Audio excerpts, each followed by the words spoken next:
Have you ever been in a pit? A pit is a place where you lack the power to maneuver and it seems there is no hope.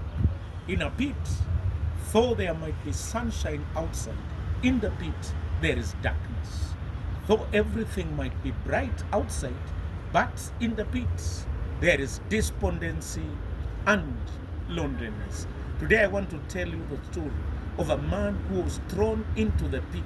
It's found in the book of Genesis, chapter 37. The name of this individual is Joseph. Joseph is a great patriarch. He's a man of dreams. He dreamt of himself being in a pedestal position, in a place of influence, power, and leadership. And his dreams were from God.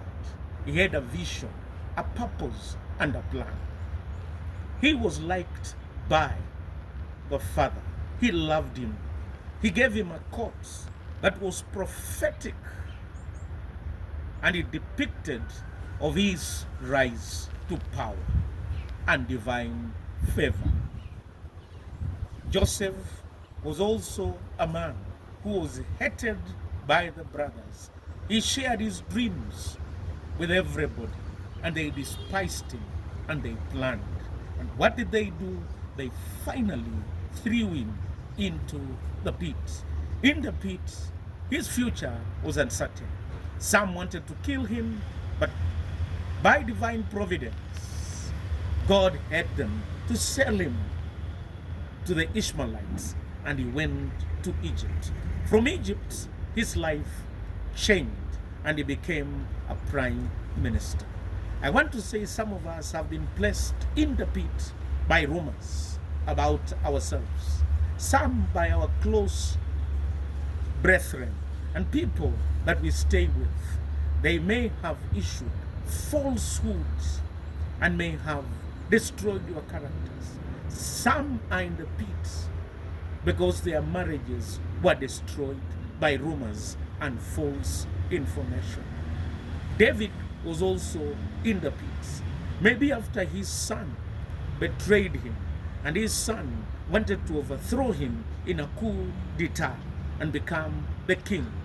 David was outside Jerusalem, the city that he loved, that is also called the city of King David. He was in the pit. And in Psalm chapter 40, we learn on what we are supposed to do when we are in the pit. Number one, we are not supposed to blame ourselves. Number two, we are not supposed to brood over the circumstance that made us to be in the pit. Maybe the circumstances were orchestrated by us, maybe by people, maybe it's beyond our scope. But inside the pit, what do we learn? Number one, wait patiently for God. Cry to God. Wait patiently for God's plan. For God's plan will always be fulfilled. It can never be thwarted, neither can it be outwitted by man's schemes. In the pit, wait for God's plan. Number two, wait for God's lifting. David says that he was lifted by God from a slimy pit to a rock.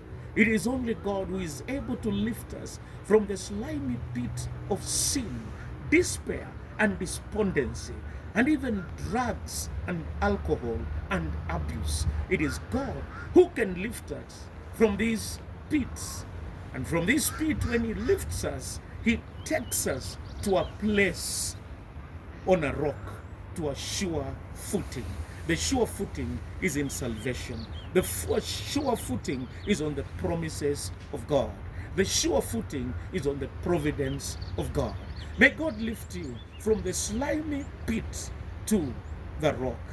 Number three, when God takes us from the pit, he gives us a new song. He gives us a new testimony that he is able. He can do exceedingly abundantly beyond what we can think or imagine. And he causes the people to marvel at what he has done. There are people who wanted to obliterate my testimony or ministry. They thought that by hitting me with a stool, I will keep quiet. Or spreading rumors, or even whatever means, but I still preach the gospel. And it has caused people to marvel. When people take you to a pit, move on. Move on by waiting upon the Lord.